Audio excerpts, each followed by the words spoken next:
আসসালামু আলাইকুম ওয়া রাহমাতুল্লাহি ওয়া বারাকাতুহু। ছোট্ট করে প্রশ্ন এবং মন্তব্য করতেছি। প্রশ্ন চলে আসবে।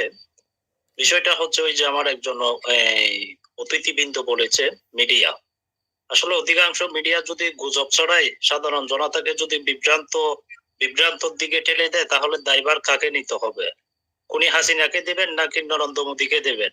নাকি বাংলাদেশের গভর্নমেন্টে যারা আছে তাদেরকে দেবেন? কোনটা দেবেন? বিশ্লেষণ আপনারাই করবেন। বিষয়টা বুঝতে হবে। তাহলে যে জায়গায় ব্যবহার করা হয়েছে মুক্তিযোদ্ধা, কিন্তু ওই জায়গায় কিন্তু ৯ খুনের আসামি, সেটা বচার হয় নাই। তাহলে বিভ্রান্ত ছড়ানোর মালিক অধিকাংশ মিডিয়া। সব মিডিয়াকে বলতেছি না, আবার সব মিডিয়াকে বললে কিন্তু আমাদের প্রিয় সঞ্চালক সাহেবের গায়েও আসতে পারে, আমার গায়েও আসতে পারে। সেজন্য বলতেছি না। কারণ অন্তর্বর্তীকালীন সরকার আসার পরে এই বিভ্রান্তজনক গুজব এবং বিভ্রান্তজনক বিশ্লেষণের মধ্য দিয়ে জনতাকে মানে কোনো এক প্রতিহিংসা করা বাংলাদেশের অধিকাংশ মিডিয়াই তো টেলে দিচ্ছে।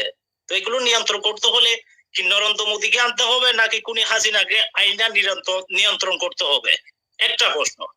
এই যে সংস্কার সংস্কার জিনিসটা আমরা খুনি হাসিনার পতন হওয়ার পরে আমরা এই বিদেশের মাটি থেকে অনেক কিছু অনেক আশ্বাস রেখে কথা বলেছি এই প্রিয় সৈয়দ মাসুদ ভাইয়ের মধ্য দিয়ে।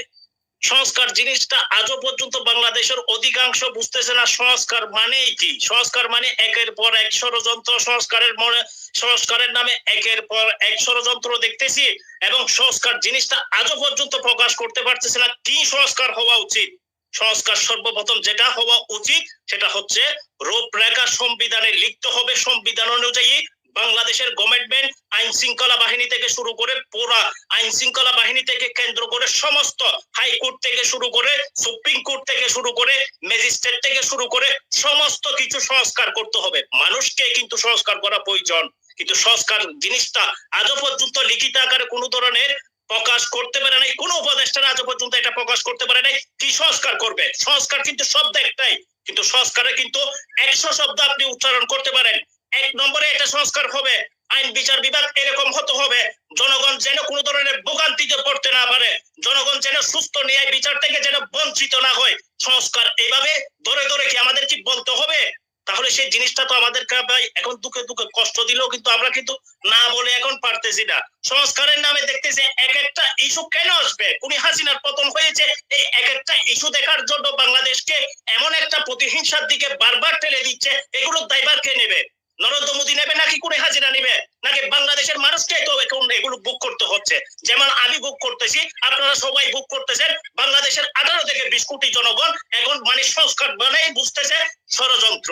তো এগুলো নিয়ন্ত্রণ করতে হলে অবশ্যই বর্তমান যারাই গভর্নমেন্টের দায়িত্বতে আছে, অন্তর্বর্তীকালীন সরকারের উপদেষ্টা যারাই আছে, তাদেরকে আরো শক্ত হাতে দাঁড়াতে হবে।